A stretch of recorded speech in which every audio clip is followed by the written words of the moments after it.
There's been a lot about purification from natural processes like childbirth, purification, right? Yes.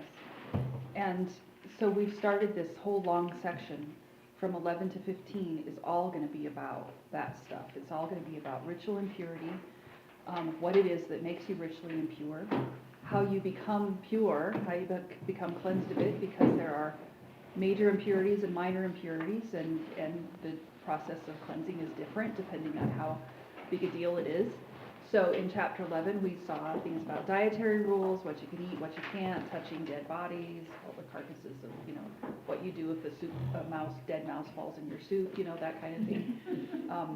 So chapter 11 was all about that kind of stuff, external, ritual impurity, that stuff that comes at you from the outside. And then last week we saw the bit on childbirth. So now we've got ritual impurity now it's more closely associated with us. Now it's not animal uncleanness or the uncleanness from a dead body. It's human uncleanness. And that's what we're going to get last week, this week, next week, and the week after, is all of these things about ritual impurity that's caused by, basically, just by being a human being. There are things that make you ritually impure just because you're human. Now, all of this it serves a purpose not just in stopping contagion, which it will today when we talk about skin diseases, but also it's a very useful metaphor for sin, which we're going to come back to in just a minute. Okay, now, chapter 13, it's pretty lengthy, and it's all about spreading skin diseases, and we're not going to start by reading the whole thing, just because it's really long and detailed. And when I read through the whole thing, about 2/3 of the way through it, I wasn't absorbing anything anymore. So we're some of you might have done better. It reminded me of COVID. Yeah. So we're going to read it in sections, actually, and we're just going to read one section at a time and then talk about it as we go. Now, before we start reading, there's just a few things I want to say at the beginning. So there's an important linguistic issue that shows up in chapters 13 and 14. There's a particular word in Hebrew that is used to refer to any kind of visible spreading disease, which includes skin diseases, fungal infections, any kind of mold or mildew. Hebrew has one word that covers all of that. And what all of those things have in common is that they cause discoloration, and they cause damage below the surface, and they have a tendency to spread. So in the mind of a Hebrew speaker, chapters 13 and 14 actually all cover one topic.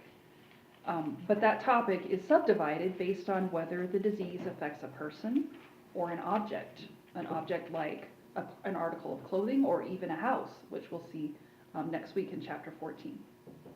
Now, we don't have a comparable word for that in English, which makes the translation here a little bit of a challenge. And traditionally, when you come to this section on a spreading skin disease, it's been translated as leprosy. Now, the word leprosy is too narrow. So this would cover leprosy, but it would cover a lot more than that. This word would actually cover any kind of spreading fungus or skin disease, including psoriasis, dermatitis, certain types of eczema, scalp conditions, and any other kind of fungal skin infection, as well as mold and mildew. So leprosy would be included in this, but it's not limited to that. It covers a much broader range of skin diseases. Some of you actually might have a footnote in your Bible here, or it shows up in the New Testament too, where it'll translate it leprosy, but it might give you a footnote that says this word actually covers a whole bunch of other skin diseases, like broadly covers skin diseases. It actually covers spreading disease, all kinds of spreading disease, including skin diseases, but mold and mildew too. So you could just translate it dermatology problems. Yes, in relation to people. But then when you get to mold, it's the same word, but now we have to use a different word in English because we're dealing with clothing instead. And this word is seraph, right? It's Seraph, S-A-R-A-H-T-H. Sara'at. So, say it again. It's spelled Tsara'', and it's pronounced Sara'at. Okay, mine says Or Sara'at. Saraath. Yeah, either way, yeah. Say it again, Sara'at. Sara'ath. There's a pause in the middle of that word. You gonna put that into your normal It's in there. vocabulary? Gonna start using it all the I never time. know how to say these words. Until I read it, Yeah, Sarah. yeah. Will I ever use it again? No. No. Okay, now in every case, whether it's human or otherwise, this kind of spreading disease always results in a severe ritual impurity. Okay, this is not a minor one. This is a major one. And if it's left unchecked, it will eventually defile the tabernacle. And so for that reason, Leviticus 13 and 14 discusses how to identify this kind of disease and then what to do about it. Whether you are cured of it or not, there are things that you have to do if you have a spreading disease like this. So that's what we're going to talk about this week and next week. Now, I said this last week and the week before, but I'm going to say it again right here. Ritual impurity is not a sin. That's really important for understanding these chapters. Failing to deal with ritual impurity properly, that's a sin. But the impurity itself isn't. So right here in chapters 13 and 14, there's no implication of reproach for someone who has a skin disease. Now, it's true there are places in the Old Testament where God uses a skin disease to punish somebody. That does happen. But the implication is not then that just because you have a skin disease, it's because you've sinned or that having it means that God disapproves of you. So none of these things are good, mold, mildew, skin diseases. They're destructive, but none of them constitute a sin that needs to be forgiven. They're physical impurities, and they make a person ritually unclean. That's why the purification is necessary. So chapter 13 provides instructions to help determine whether or not a person or an object has a condition that results in ritual impurity. And so it starts, this first section in verses 1 to 44 is all about skin diseases, and it sets a pattern for everything that follows. So what we're getting right here is a section that helps the priests identify what's a spreading disease or what isn't. And it does that by providing a series of laws that are grouped into 7 distinct cases. So we're going to read each of those sections, those 7 sections separately. Interesting that there's 7. It's not because these are all the ones that there are, but yeah, that's right. The symbol of completion is there. Now, each one of these sections is going to follow a similar pattern. So first, the law is going to describe initial signs that could indicate the presence of a spreading disease, and therefore stuff that needs to be examined by the priest.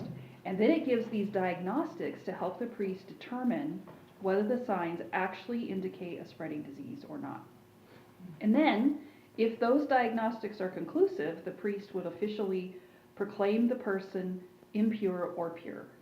If it's not conclusive, if those things aren't conclusive, the person gets quarantined for a period of time to see if anything develops, and then the priest examines them again and makes an official pronouncement. Okay, that's the basic pattern that we're going to see repeated over and over and over through this section. Okay, now we're going to work through all this, but we're not going to spend a lot of time picking apart all of the details. And the reason is because I don't think that's necessary for actually understanding the point of the passage. And I don't want to get bogged down in a lot of physiological details and miss the forest for the trees. So we are going to work through it all, but there is a big picture idea coming in all of this, and I want to spend a bit more time talking about that toward the end. Okay, now some of you, if you have been involved in medical fields, you're probably going to understand a lot of this better than I do, so feel free to chime in if you have something to add. As it is, I am heavily indebted to the commentators right here, and I am going to freely plagiarize them through this entire section. When you get the supplement, you're going to realize how much of it I did not write. Okay, so we're going to look first at chapter 13, verses 1 to 8. The Lord said to Moses and Aaron, when anyone has a swelling or a rash or a bright spot on his skin that may become an infectious skin disease, he must be brought to Aaron the priest or to one of his sons who is a priest. The priest is to examine the sore on his skin, and if the hair in the sore has turned white and the sore appears to be more than skin deep, it is an infectious skin disease. When the priest examines him, he shall pronounce him ceremonially unclean. If the spot on his skin is white but does not appear to be more than skin deep and the hair in it has not turned white, the priest is to put the infected person in isolation for 7 days. On the 7th day, the priest is to examine him, and if he sees that the sore is unchanged and has not spread in the skin, he is to keep him in isolation another 7 days. On the 7th day, the priest is to examine him again, and if the sore has faded and has not spread in the skin, the priest shall pronounce him clean. It is only a rash. The man must wash his clothes, and he will be clean.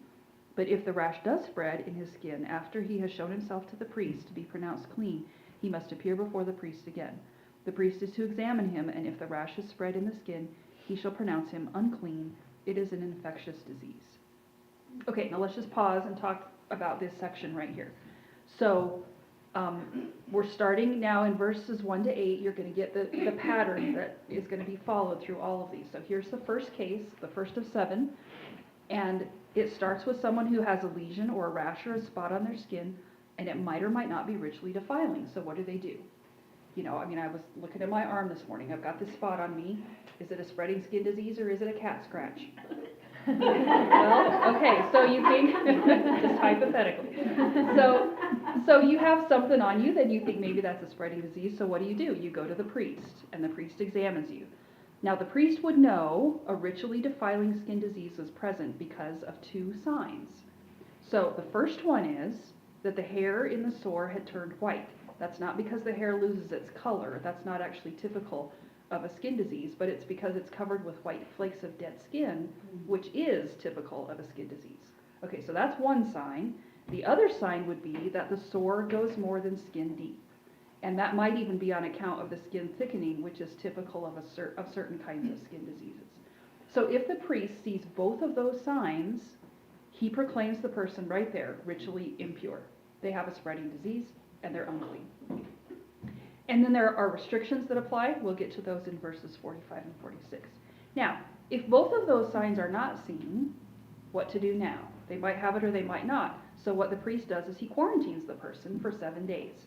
And that allows time to see whether or not the sore develops. And if after 1 week it's unchanged, then another week of quarantine follows. If the sore is faded and not spread, then it's a harmless type of rash, and the priest pronounces the person clean. But if the sore is found to be a rash that has spread, then it's considered a ritually defiling skin disease, and the priest pronounces the person unclean. Okay, so there's a whole lot of detail there, but there's the basic pattern that gets followed by the priest and the person to decide whether or not they have a spreading disease. Okay, now let's look at verses 9 to 17. I have a question. Yes. I do too. Where would he quarantine him? It just has to be somewhere that's away from everybody else. So I don't think the priest necessarily puts him in a certain place. He just has to be in a place where he's not coming into contact with people who would otherwise need to be ritually clean. So it might be outside of the camp. It might be someplace that's inside but kept away from other people. I mean, I assume that as long as you're isolated, like with COVID, if you're in your house, right, and you're not touching everybody else, you could be quarantined in your own tent for a while. Well, they don't have a house yet; they have tents, but yeah. So it doesn't sound like when you read other places like people who are being quarantined are necessarily kicked out of the camp. You just have to be in a place where you're not coming into contact with everybody else until you know whether or not you're unclean. So it's okay for them to stay with their families? Yes, but with the understanding that if they are unclean, now their family's unclean too, Right. right? So it's not a sin to become ritually impure. Your family can become ritually impure too. They just have to deal with it the right way. Okay. So if your family's going to stay with you, you had better not be going to the tabernacle and eating a fellowship offering, until everybody knows what's going on here and whether you're unclean or clean. Yeah. Mm-hmm. So my question is, in those days, were the priests educated in medical issues, which this is, and what's skin deep and what's deeper and what's, so that's, They're not educated in medical issues because this is not ultimately a medical issue. It's a ritual issue. they're not prescribing any treatment Right. at all, but I, They don't even have to know exactly what it is or what to do about it. They just have to know if it's something that makes them ritually impure. That's all they have to know. I wondered that too, Joe. You know, I saw the correlation between the priest acting as Yeah. doctor, but But this isn't about hygiene. it's not It's just about, about ritual purity. and he's not prescribing, you know, he's not recommending any form of treatment, he's just No, Other than isolation. isolate. because he's separating the ritual impurity from the rest of the community. Yeah. Well, what prompted is, you know, he's talking about it being skin deep or, Mhm. you know, to me, that's a medical decision. Right, but he's going by what he can see. Right, so just whatever it is that's on the surface that he can see, that's what the priest is going by in order to say this person can't stay in the community. Not because they're contagious or not. I mean, getting them out of the community might stop a contagion from spreading, but the issue is not whether they're medically contagious. The issue is that they are ritually contagious. That it's a ritual impurity that keeps people from being able to go to the tabernacle to worship.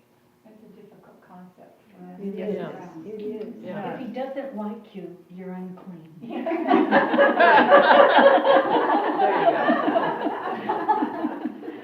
It is a hard Maybe concept. I Yeah. gotta go to book one again.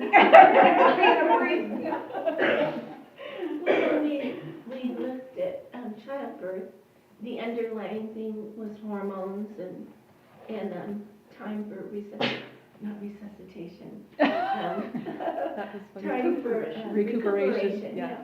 And, you know, all of that, so it was sort of medical, you know, because you need to rest and looking after a child and focus Yeah. on the baby and then the bleeding resolves, but then, and then the hormones in the baby, so it's sort of medical. Right. We were kind of. You can definitely see that there are health benefits to the Yeah. things that God is saying. Yes. I mean, that's all over the place. Mhm. Definitely, there are health benefits that come from these things. But the purpose of them is not the health benefits. The purpose of them is keeping impure people away from the tabernacle. Mhm. That's Because of the the thing that's holiness. important, away from the holy place, because impurity, Can spread. yes, and when it spreads, it defiles the Lord's tabernacle. That's the thing, is the defilement of the tabernacle that comes from people's impurity. And I mentioned this earlier, but we'll talk about it more in the next several weeks. The ritual impurity, the physical ritual impurity, is a metaphor for sin. This idea of, you know, how does sin spread? And who does it spread to? You know, we're going to get to something in a couple of weeks where we talk about bodily discharges, which is a bit of a graphic chapter. But one of the things that's really interesting when you get to that chapter is you have one person in a house who has this bodily discharge that makes everything unclean. Everything is unclean. Everybody in the house is unclean. You have one person, how does it affect their family? Everything's unclean. As long as it continues, everything's unclean. Everything they touch, everything they sit on, you know, like, now think about that as a metaphor for sin. If somebody in your family just brings sin into the house, does it stay where they put it? Doesn't it affect everybody? And you get the same kind of idea when you're looking at skin diseases, is think about that metaphor of a skin disease as a metaphor for sin. What it does to you, how it spreads on you, how it eats away at you, how it corrodes and corrupts and destroys. And how do you get loose of it? Well, I mean, we have some medications that might deal with that, but for ancient Israelites, how do you get cured of a skin disease? Cleanliness and, unless it's a real disease. God, right? God has to heal you. God has to heal you. I mean, that, yeah. So this idea of like, you're cut off until unless or until God heals you, and then you're brought in. All of that's connected to to the pictures of sin. So I was really contemplating the healing part. Where's the healing? But then it's in the obedience, right? So, Hold that thought. till we get to Mark in just a minute. Oh, I gotta wait a, how many months? Is it March? We're gonna get to it before the end of the hour. Hopefully, we'll see. Okay, all right, so let's keep going. So, chapter 13, verses 9 to 17. When anyone has an infectious skin disease, he must be brought to the priest. The priest is to examine him, and if there is a white swelling in the skin that has turned the hair white, and if there is raw flesh in the swelling, it is a chronic skin disease, and the priest shall pronounce him unclean. He is not to put him in isolation because he is already unclean. If the disease breaks out all over his skin, and so far as the priest can see, it covers all the skin of the infected person from head to foot, the priest is to examine him, and if the disease has covered his whole body, he shall pronounce that person clean. Since it has all turned white, he is clean. But whenever raw flesh appears on him, he will be unclean. When the priest sees the raw flesh, he shall pronounce him unclean. The raw flesh is unclean. He has an infectious disease. Should the raw flesh change and turn white, he must go to the priest. The priest is to examine him, and if the sores have turned white, the priest shall pronounce the infected person clean. Then he will be clean. I'm actually going to keep going through verse 23. When someone has a boil on his skin and it heals, and in the place where the boil was, a white swelling or reddish white spot appears, he must present himself to the priest. The priest is to examine it, and if it appears to be more than skin deep and the hair in it has turned white, the priest shall pronounce him unclean. It is an infectious skin disease that has broken out where the boil was. But if, when the priest examines it, there is no white hair in it, and it is not more than skin deep and has faded, then the priest is to put him in isolation for 7 days. If it is spreading in the skin, the priest shall pronounce him unclean. It is infectious. But if the spot is unchanged and has not spread, it is only a scar from the boil, and the priest shall pronounce him clean. Okay, so the second case, back in verses 9 to 11, the second case begins by addressing a situation in which there's a white raised lesion with white hair, but apparently no thickening of the skin. So in this case, there's an open sore. That's the sign of a ritually defiling skin disease. It indicates the disease is well established. Now in that case, he says no quarantine is necessary because the person is obviously already unclean. So then there's the restrictions that come later would apply. Now verses 12 and 13 introduce a closely related law. The way my translation reads, when I read this, it sounded to me like it was describing a person's whole body being covered from head to foot with a disease that turns all the skin white. What the context suggests is that the skin that turns white is the skin where raw flesh, which we just mentioned, has actually been healed, wherever it might occur on the body, even from head to toe. So in that case, it says, in verses 16 and 17, that the whiteness indicates that the raw flesh has started to heal, because you have these open sores that are closing up and they're starting to heal, and so you end up getting white spots. Well, think about if you had something that broke out over your whole body. I always think about chickenpox. When it starts to heal, you've got spots, but the change in the spots demonstrates that the illness is already going away, right? You've got some scars or something that's left over from the scab healing. That's what's going on here. So, if the open sore turns white because it started to heal, that's a sign for the priest, and when that healing happens, the person is pronounced clean. But if the open sores, if raw flesh appears again, then the person is considered impure. Okay, now in 18 to 23, that's the third case. That third case addresses skin conditions related to some type of healed lesion. That's often translated as a boil, although the exact identification is a little uncertain. But after the lesion has healed, it was possible for a white raised lesion or a reddish white discoloration to appear at that place. Again, think about what happens to your skin when you have a scab that heals. If that kind of mark was more than skin deep and the hair in it had turned white, then it was clear evidence of a ritually defiling skin disease, and the priest would pronounce the person impure. But if those two signs did not appear and the new mark was faded in comparison with the original one, then the priest would quarantine the person for 7 days. If the mark had spread, the person had a ritually defiling skin disease, they'd be pronounced impure. If it had not spread, it was only a scar from the boil, and the person was pronounced clean. Okay, actually, I think I went ahead of where I read. So actually I'm gonna read 24, and actually I'm gonna read 24 to 37.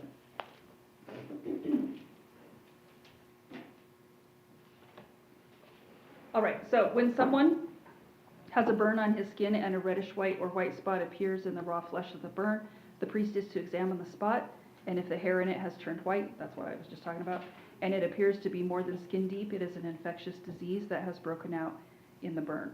The priest shall pronounce him unclean, it is an infectious skin disease. But if the priest examines it and there is no white hair in the spot, and if it is not more than skin deep and has faded, then the priest is to put him in isolation for 7 days. On the 7th day, the priest is to examine him, and if it is spreading in the skin, the priest shall pronounce him unclean, it is an infectious skin disease. If, however, the spot is unchanged and has not spread in the skin, but has faded, it is a swelling from the burn, and the priest shall pronounce him clean. It is only a scar from the burn. If a man or woman has a sore on the head or on the chin, the priest is to examine the sore, and if it appears to be more than skin deep and the hair in it is yellow and thin, the priest shall pronounce that person unclean. It is an itch, an infectious disease of the head or chin. But if when the priest examines this kind of sore, it does not seem to be more than skin deep and there is no black hair in it, then the priest is to put the infected person in isolation for 7 days. On the 7th day, the priest is to examine the sore, and if the itch has not spread and there is no yellow hair in it, and it does not appear to be more than skin deep, he must be shaved except for the diseased area, and the priest is to keep him in isolation another 7 days. On the 7th day, the priest is to examine the itch, and if it has not spread in the skin and appears to be no more than skin deep, the priest shall pronounce him clean. He must wash his clothes, and he will be clean. But if the itch does spread in the skin after he is pronounced clean, the priest is to examine him, and if the itch has spread in the skin, the priest does not need to look for yellow hair. The person is unclean. If, however, in his judgment it is unchanged, and black hair has grown in it, the itch is healed. He is clean, and the priest shall pronounce him clean. Okay, so we talked about the third case. That was to do with all these types of healed lesions, including, the fourth case addresses skin conditions related to a burn. So that whole deal with a burn where it becomes reddish white or white, it basically follows the same outline of verses 18 to 23. So, you could have a burn on you. Well, now you've got an open sore. How do you distinguish that from a richly spreading disease? Well, when it starts to heal, there's the obvious, besides the fact that it doesn't spread when it starts to heal, that makes a difference. But of course, you could have some kind of disease that results from the burn. So if something starts to spread, that's a different case. Do the commentators have anything to say about the color of the hair? There's black hair, there's yellow hair, there's white hair. Yes, hold that. Okay, so right here, fifth case. Okay, so 29 to 37. The fifth case addresses skin conditions at places where hair would grow. So it's scalp, or for men in particular, your chin. And if the sore appears to be more than skin deep and the hair in it is yellow and thin, in other words, it's thinning out, then the person has a richly defiling skin disease and is impure. Now, why would the color yellow make a difference? Because a typical Jewish person would have black hair, right? So if the hair is yellow and thinning, there's something going on right there for someone who would normally have black hair. And why is the hair such an identifying characteristic? Why is that so important? Because there are lesions without hairs in them, so how do they tell, how can they use that for an identifier? Well, it's just one of the things that identifies it. So yes, you can have a lesion that has no hair, at all. But if you have a lesion where it's in a place, you notice this is a place where it's your scalp or it's your chin. It's a place where there would normally be hair, right? So if you have a sore on your head and it's affecting the color of the hair on your head, that's different from falling down and cutting your head open, right? You could split your head open and that doesn't change the color of the hair on your head. But if you have a spreading skin disease, it might very well affect the color of the hair, or a place where you would have hair, it starts to thin out. That's one of the signs of a spreading disease if it's in a place that normally would have hair. Okay. Yeah. And then verse 31 just introduces a variation on that. So the sore was not more than skin deep, but that black hair that's typical of a healthy Israelite is missing. And since that could be an early sign of a ritually defiling skin disease, the person's quarantined for 2 periods of 7 days with an inspection by the priest in the middle to see how it develops. And if at the end there's no spreading, no yellow hair, and it's not more than skin deep, the person doesn't have a ritually defiling disease. If at any point afterwards the disease does spread, then the person's impure, and the priest doesn't have to look for any other sign. So when a person eventually, comes back for an inspection, the priest would know the disease had been healed when the sore had not spread and when the healthy black hair had grown back. Okay, now 38, let's do 38 to 44. Sally, Yes. some people have brown skin, some people have white skin, some people have black skin. Mm-hmm. And this is all talking about white then. Because they're all Jews. Okay, No Gentiles. okay, At this all right. point in Thank you. history, at this point in time, the races haven't mixed enough to produce all the different skin colors that we see now. They're still fairly pure in their genetics. Well, the Israelis are the Yeah, people who are part of the they're nation of Israel are going to have generally the same skin color and the same hair color. Yeah. Now, you might have foreigners who come in and then, Yeah. now you're going to have a challenge for the priest. Right. But even then, a lot of the nations that live around them are racially connected, would look similar. Similar. I mean, they would still have a similar kind of skin tone and a similar kind of hair So color. we're talking about Israelis. We're Okay. talking about one race. Yep. Okay, Mhm. Yep. thank you. Okay. Verse 38, when a man or woman has white spots on the skin, the priest is to examine them, and if the spots are dull white, it is a harmless rash that has broken out on the skin. That person is clean. When a man has lost his hair and is bald, he is clean. If he has lost his hair from the front of his scalp and has a bald forehead, he is clean. But if he has a reddish white sore on his bald head or forehead, it is an infectious disease breaking out on his head or forehead. The priest is to examine him, and if the swollen sore on his head or forehead is reddish white, like an infectious skin disease, the man is diseased and is unclean. The priest shall pronounce it unclean because of the sore on his head. The person with such an infectious disease must wear torn clothes, let his hair be unkempt, cover the lower part of his face, and cry out, unclean, unclean. As long as he has the infection, he remains unclean. He must live alone. He must live outside the camp. Okay, so in 38 to 39, this is the 6th case. And this addresses just the presence of dull white spots, which could be a sign of something. One of the commentators called it leukoderma, which is where the skin and the hair lose their pigmentation. So there are varieties of that are not a spreading disease. It's not infectious or anything like that. And there might be other things related to that. But because these white spots don't manifest the usual signs associated with defiling skin diseases, like being deeper than the skin or having any kind of open sore, that person is considered clean. Okay, now, if losing your hair is a sign of a ritually defiling skin disease, then what about a guy who's bald? Or a woman. Or a woman who's bald? Yep. What does he say in 40 to 44? They're clean. Yeah, no problem, right? So the thinning hair that's associated with baldness, that just typical baldness, that's not ritually defiling. But if on the bald spot there's a reddish white sore, like the reddish white sores that appear on other skin areas, that's different. Then the person has a ritually defiling skin disease and may be pronounced impure. Now, any sort of spreading skin disease is a major impurity that lasts as long as the person's affected. What do they have to do in 45 and 46?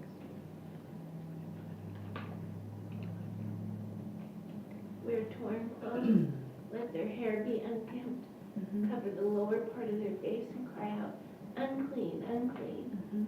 And then they have to live alone outside the camp. Right. Now, it's, of course, this kind of disease is potentially contagious, but the ritual impurity is what's in focus, and because of that, the person has to be separated from the community, and they have to make their impurity known if they're in public, so that nobody else will inadvertently become impure by touching them, and then go into the courtyard of the tabernacle and defile the Lord's dwelling place. So they tear their clothes, they let their hair go. Have we seen that somewhere before now? Where? Was it in Esther? I mean in Leviticus, Oh, in Leviticus. Have we seen in chapter 10. Okay. And it was where the priests, and Aaron in particular, was not allowed to tear his clothes or to uncover his head because of the deaths of his son, his two sons. Now that's very interesting because that ritual of tearing your clothes and letting your hair go, that was associated with mourning the death of someone. Why would that be commanded of people who have this kind of disease? Well, you're warning yourself because you're being taken away from everybody. That's exactly right. There's a picture in this of somebody who's alive but dead because you're being cut off from the community.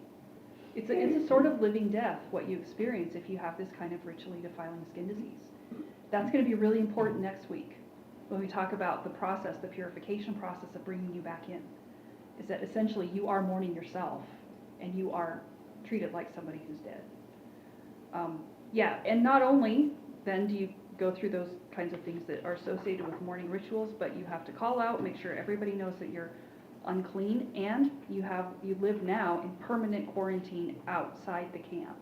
So this isn't temporary inside, but now you're outside. My translation says you have to live alone, but the word it'd be better translated as apart, because people with skin diseases could live together. You could have a community of people who were all outside, and their family members could come visit them as long as they go through the proper cleansing rituals afterwards. In fact, I would assume that if your family members don't bring you food, you're probably going to have a hard time surviving if you're cut off from the community. But someone with a spreading skin disease can't live in the community. They have to live apart from everyone else because their impurity is too easily spread. Kelly, are there ultimately consequences? Because I can see rebels in this. I'm not going to expose it. I'm not going to. I already know what the consequences are for me and my family. Yep. So we'll get to that. Yes. Mm-hmm. And did you say this was permanent? They could never be clean again and come back? If they get healed, they can come back. Oh. Yeah, they're excluded as long as the disease continues. But if they get healed of the disease, then they can come back. Yeah, which we'll talk about next week. Mm-hmm. Wouldn't they make the priest unclean? He's constantly feeding these people. He must not touch them. Yeah, I don't know how much he touches them, but if he were, assuming you have more than one priest, it would be a minor impurity for him. So it matters that he becomes unclean, but he just has to deal with the uncleanness the right way, which would probably be I would assume that you would meet someone outside of the courtyard of the tabernacle if you were going to do this. Yeah. And then if he, can do it without touching them, fine. If he ends up touching them, well, then he has to wash and wait until evening before he could go back to his work in the tabernacle. And he deals with all the spiritual aspects of this, right? I would assume so. And so maybe there's somebody among the people that deals with the medical, kind of the herbs and things that they might Probably, use to yeah. heal I'm sure you have wounds some Probably people and who are, different things. yeah. Probably the Aloe. women, Yeah, probably the women, maybe. I would think. That's just a guess on my part, because, they're closer to, I don't shut my mouth. I'm sure there are other, people who have some more expertise on, what plants you use for this, that, and whatever. Yeah. Yeah, which wouldn't necessarily be the priest. It would be, But the priest Somebody is else. a spiritual Yes. cleansing to Yes. make you more holy. that's right. And there are several priests that would be available because we have many people. Right. So we're starting off with these, well, there were 5, now there's 3, but the number of priests will grow. I mean, because the grandsons of Aaron will become priests and their sons will become priests. And so at the beginning, I don't know how many there are, but I'm sure by the time Aaron dies, there are far more than just his 2 sons. But this would be a time consuming, just looking at people's skin. Well, there were leprosy colonies at at one time, where people diagnosed were sent to these colonies. Mhm. Still are in In Africa, I Hawaii. think. I would think there wouldn't be as many skin issues back then because they didn't have all the chemicals and the pollution and all that stuff we have to deal with now. But they had. They had better well-behaved sand. cats. Cats were better behaved. Go ahead, sorry. Why is it mentioned so often? Because in Numbers, it talks about, No bird flu. you know, I was just reading about Numbers. They're told not to come into the camp, and so there must have been a lot of leprosy. Well, I don't know how much there was, I just know that it's a big deal. Yeah. Because it's a visible, Yeah. spreading disease, Mhm. which is a great metaphor for sin. They didn't have the chemical pollution that we have, but they did have to deal with bare feet in sand, hot sand. They had to deal with a variety of desert prickly plants, you know, and desert plants can be kind of corrosive. Yes, they can. You know, so. There was something that, in Texas, that in late 40s, early 50s, that people got, and my mother could go visit my grandmother at the hospital, but the kids couldn't go. I don't remember what it was, but it was some kind of a disease, and they, you know, she had to put certain things on and so that whenever she came back, she didn't have to not touch us, you know, but yeah, I remember that. I don't remember what it was because I wasn't real old then. There's a woman in one of the Bible studies in Riverton who's in her 90s. She told me on Tuesday that her family had scarlet fever. And she said that her dad was not allowed, he stayed out because he didn't have it. And he went to work, so he had to find somewhere else to live. And her mom stayed home with the kids, and they put a sign on the door Yeah. that they had scarlet fever, and nobody was allowed in. You know, no guests, nobody, because you got to stay away from it. And yet, when my kids were little and my sister's kids were little, she'd call and say, my kids got the measles, okay, let's go have a party. We send them over there, so they'd all get it, so, okay.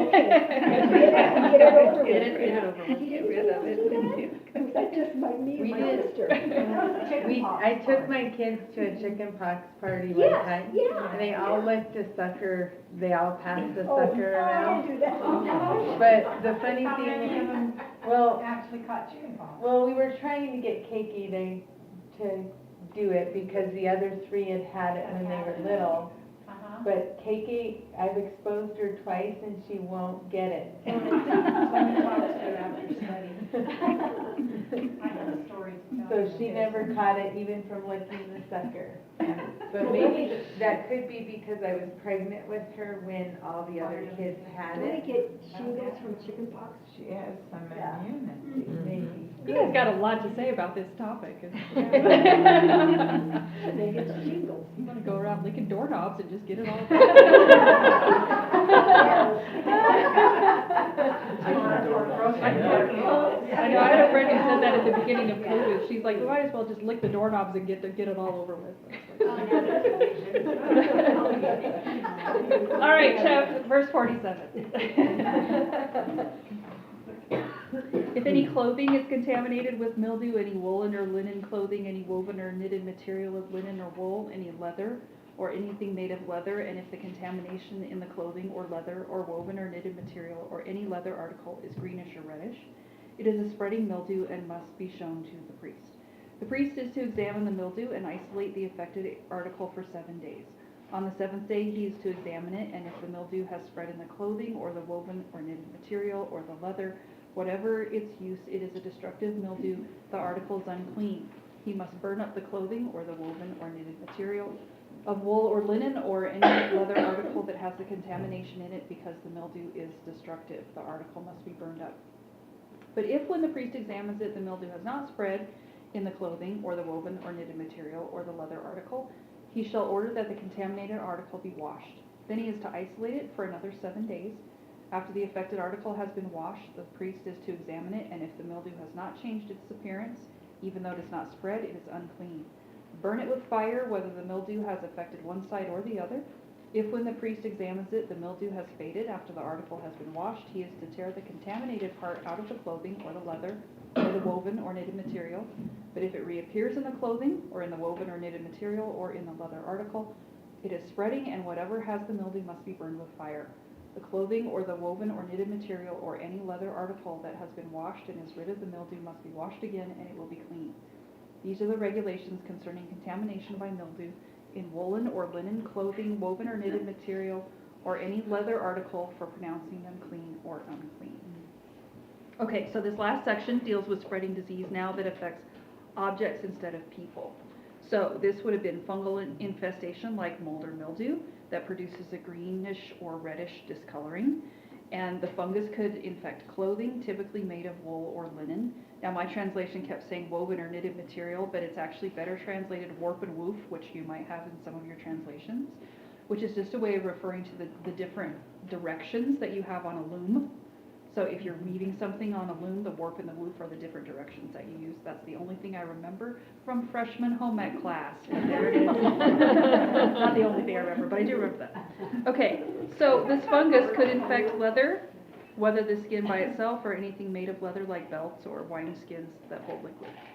Now the procedure that you follow is basically the same as it was for a skin disease on a person. So anything with a red or green discoloring is quarantined by the priest for 7 days. Then it's inspected again, and if it's spread, the mold or mildew has spread, he pronounces it to be a spreading disease. There's nothing for it, and what do you do with the article? Burn it, right? So that might not strike a lot of modern people as being very significant, but for the Israelites who had to make their clothes by hand, every piece of clothing represented a significant amount of time and effort, so it was not a small thing to just burn it.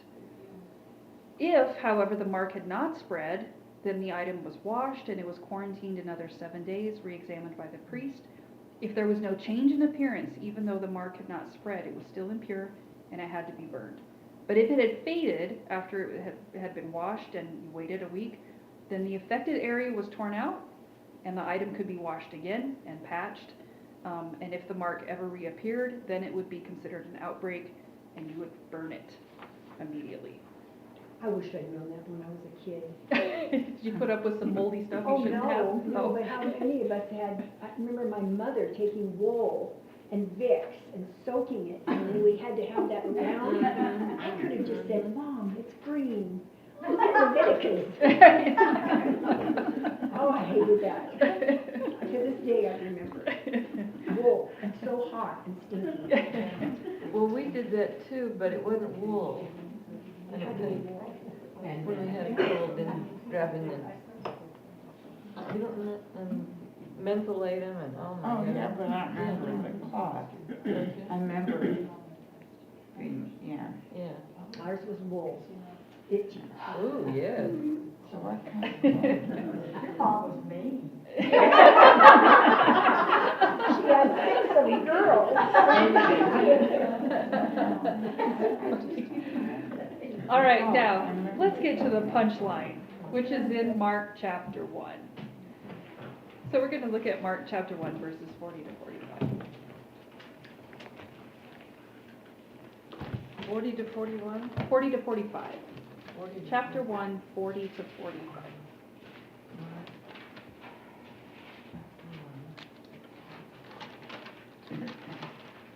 And it starts off with a man, my translation says a man with leprosy, and I got a footnote right there that says the Greek word that's used here is for various diseases affecting the skin, not necessarily leprosy. Ah, So yeah. same kind of idea, right? It could be leprosy, it could be What was anything. the first? Okay, so chapter 1, verse 40. Chapter 1, verse Yeah, I got that one. 40. Okay. A man with leprosy came to Jesus and begged him on his knees, "If you are willing, you can make me clean." Filled with compassion, Jesus reached out his hand and touched the man. "I'm willing," he said, "be clean." Immediately the leprosy left him and he was cured. Jesus sent him away at once with a strong warning. "See that you don't tell this to anyone, but go show yourself to the priest and offer the sacrifices that Moses commanded for your cleansing as a testimony to them." Instead, he went out and began to talk freely, spreading the news. As a result, Jesus could no longer enter a town openly, but stayed outside in lonely places, yet the people still came to him from everywhere. Okay. Now, let's just talk about this. So in verse 40, who comes to Jesus? What does he do? A leper, an untouchable. That's an right. Outcast. Somebody with a spreading skin disease. Now, you know that for this man to approach Jesus is dodgy. What should he be doing instead? Unclean, unclean. That's right. There's no way he should be approaching Jesus. So why does he do it? If the law required him to keep his distance, why does he come near to Jesus? Could it be the same reason why the woman touched the garment? Which is what? Faith? Because he sees something about Jesus that has him convinced that Jesus could sort out this problem for him. That's why he comes to him. Yeah, he thinks Jesus is capable of healing him. And it's not just a matter of Jesus' power, which he's already demonstrated publicly. Jesus has the power to do a miracle. It's a matter of whether or not he's willing to do it. And the man knows it. So when he comes, he falls down on his knees in front of Jesus, and he begs for help. And did you notice the man doesn't ask to be healed? What does he ask for? Make me clean. Make me clean. That's very interesting. Because if the man's skin gets healed, then he will be ritually clean. Now, the skin disease might or might not be painful for him, but it seems like it's the ritual uncleanness that's what's in the forefront of his mind. Why? Because it keeps him out, right? Because of the forced separation that comes from that disease. Whether it causes him problems, the big problem is he's been cut off from the community, and he wants the ritual purity. So when he comes to Jesus, he says, if you're willing, it's not just you could do a miracle and I would get better. It's if you're willing, you could cleanse me. Now that's an interesting thing to say to Jesus, that he could cleanse the man of ritual purity. How does Jesus respond to that in 41 and 42? And what does he do? He speaks and he reaches out and touches him. Right? So it's hugely significant. Well, what happens when he does that? Yeah, how fast? 7 days? Immediately. Right there. Immediately he's clean. Now, it's hugely significant that Jesus doesn't just pronounce the man clean, although that would have been enough. Right? Jesus could have stood off at a distance, told him to be clean, and it would have been done. Why do you think Jesus touches him when he doesn't have to? To make a point. What's the point? He'll approach sin.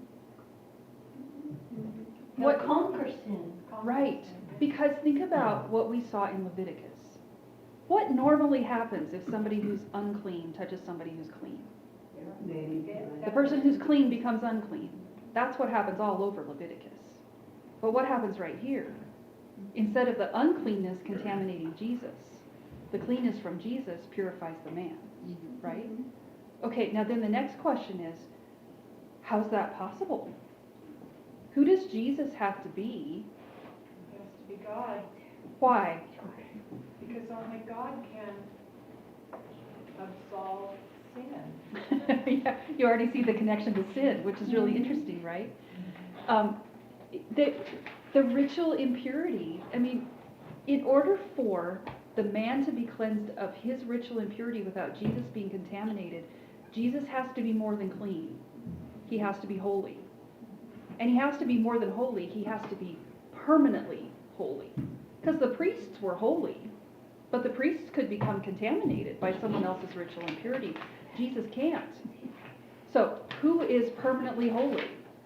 Nobody except for God, right? And so here's Jesus touch, and I think Jesus wants the people to see that. He wants the people to see him touch somebody who's unclean, and instead of the uncleanness contaminating him, his holiness cleansing the man. Okay, now, there's something else we know from Leviticus that's very interesting right here. When something that's permanently holy comes into contact with something that's unclean, what happens in Leviticus? When the holiness of God is, you know, when you bring uncleanness, impurity into the presence of a holy God, what happens? It contaminates The whole village. Yeah. the, Until you get close enough to God, and then what happens? He burns it. You get, die. you get zapped, right? Yeah, I was gonna say, like a fire, and That's right. baby. The sparks fly, right? You come to a holy God, a permanently holy God with that kind of uncleanness, you get too close to him, you're a goner. Why didn't that happen with the guy? If Jesus is permanently holy, It's a matter of the heart. He conquered death, oh, okay, or he will conquer death. right, he hasn't yet, but he Yeah. will. But he's our redemption, he's our sacrifice. He He's has our- the. That's right. Yeah. That's what should have happened when the holy God, you know that Jesus is just as holy as the God in the Old Testament, right? He's not a kinder, gentler version of Leviticus. He's still the holy God. Why does the man not get zapped? Well, yes, let's keep going because of what happens. There's no precedent for this in the Old Testament.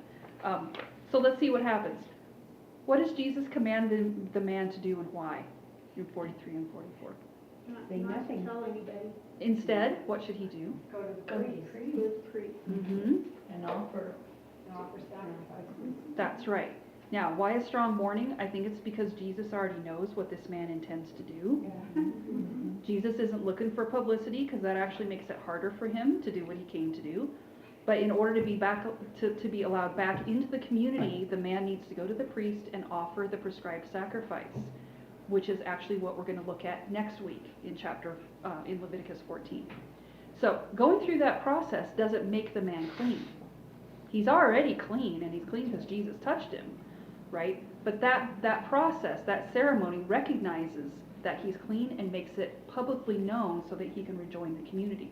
That's really interesting. The law can't make you clean. It can only recognize that you're clean or you're unclean. It can pronounce you one way or the other. But God is the one who makes people clean. Doesn't And it that's what also Jesus did. open the eyes of the priest, that they go back to Leviticus, thinking they go back to Leviticus and go, oh my goodness. You would think so. Because the thing is, there's no precedent for this anywhere in the Old Testament. I mean, Leviticus is crystal clear about this situation, which means any Jew who's standing there watching this ought to have a million questions going through their head right now. Like, they ought to be watching Jesus and thinking, wait, this guy just rewrote the whole playbook. I think that's why Jesus does it the way he does, because he wants people to see him break all the boundaries of the clean laws, to shatter all of those categories, and then for those same people to stop and think, who is this guy? Like, who is he? I think that's actually one of the main purposes of Leviticus, is those laws set the stage for the revelation of Jesus. Because when you see what he does in the Gospel of Mark, I mean, if you're coming with the background of Leviticus, you can't help but think, who is this guy that he can touch someone and remove all the separation in a snap? Okay, so he does it, then he gives this man this strong warning and tells him, go offer the sacrifice, and what does the man do instead? He goes and blabs. That's right. And what's the result? Jesus has to isolate. Jesus is mauled. Right.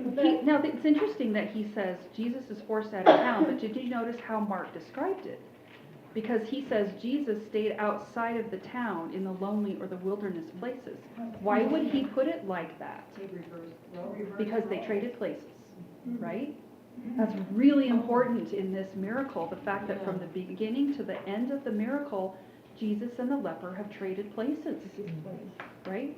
Now, why does Jesus get forced out? Why does he have to stay outside in the lonely places?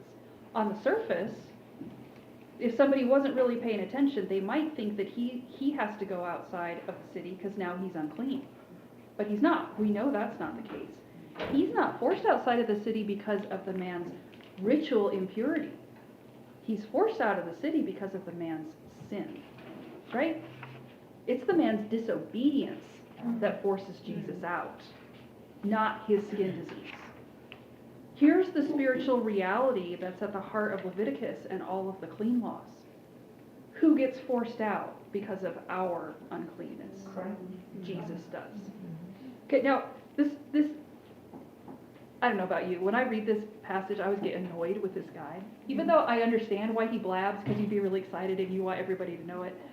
But then I also think, but look at what you did to Jesus. I mean, he just healed you, and why couldn't you just do what he told him, you know? Do what he told you to do, and then you wouldn't have caused all these problems. The thing is, 14 chapters after this, Jesus is going to get forced outside of the city again. And the next time he gets forced outside of the city, it's not just going to be for that man's sin. It's going to be for ours. So the people are going to follow him out of the city just like they do here, but it's not going to be to get healed. They're going to follow him out to watch him get crucified. So while we look at the man, I mean, I've always done that. That stupid man, why did he go do that? And yet, God's all-knowing. I mean, Jesus knew what was, there's a progression. He did. That's the thing that's interesting is, did Jesus know he was going to do that before he touched him? He knows the hairs on your head. That's right. So when Jesus said, I am willing, what did he have to be willing to do in order to heal the man? Go outside. He had to be willing to take all of the consequences of the man's sin, right? When he says, I'm willing, it's not just a matter of I'm willing to touch you. It's I'm willing to take all the consequences that are going to come because of your disobedience. That's what Jesus has to be willing to take. And he does it for the man. Does he do it for us? Exactly. So the story of Jesus is healing this man. It's the story of this cosmic trading of places, of God trading places with me and with you. It's the story of Jesus becoming our ultimate substitute, which is also connected to Leviticus, of Jesus going out so that we can be brought in, which is connected to Leviticus, of Jesus taking the curse that we deserve so that we get the blessing that he deserves. Well, we saw the curse get dealt with last week. Of Jesus suffering so that we can be made well, of Jesus dying so that we can live. That's how a holy God can come in contact with sinful people and not destroy them. It's not because the Son is less holy than the Father, or because his divinity is somehow diluted by his humanity. It's because Jesus is going to absorb the destruction himself. He's going to take the judgment that we deserve. So instead of his holiness destroying us, it destroys our uncleanness instead. He absorbs the judgment so that we get the benefit, which is to be cleansed. Jesus, he knew what was coming with the man. He knew what was coming with us too. And that's what's being foreshadowed in all of those clean laws and all the sacrifices of Leviticus. The same power that cleanses the man of his physical impurity here cleanses us of our spiritual impurities. In fact, you see it cleanse the paralytic of his spiritual impurities in the very next passage in Mark. It's really interesting. The next miracle he does is raising the paralytic, but before he does it, he says to the man, your sins are forgiven. Now, does that seem just completely random? Unless you're coming from the background of Leviticus, and it turns out the power to heal, the power to cleanse, and the power to forgive are all the same power. And Jesus has got it.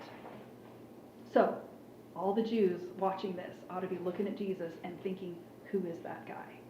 He's not just a prophet. He's not like a newer version of Elijah or Elisha.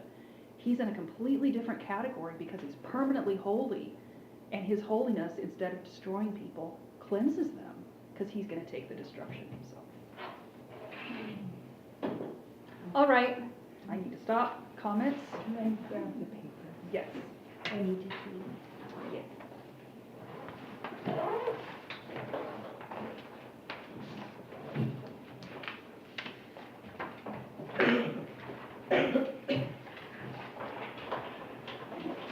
Some heavy stuff. It's really good. And next week will Really be good. Tuesday, and the week after that is There's only 2 today? Only 2? Only 2 today. We get some more later. Any last comments? Anything you want to throw out before we take prayer requests? You think the leper ever went to the priest?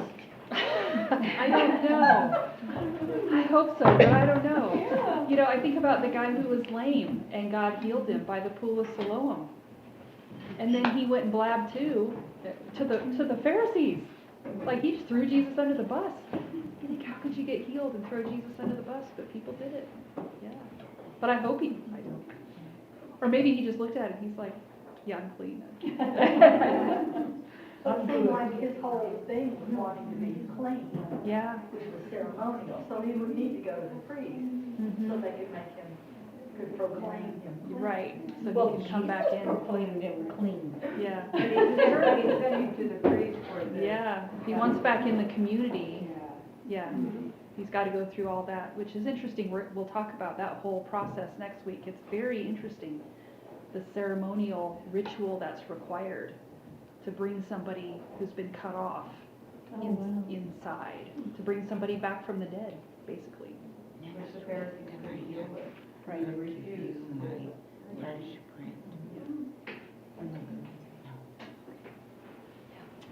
Okay, we will stop there.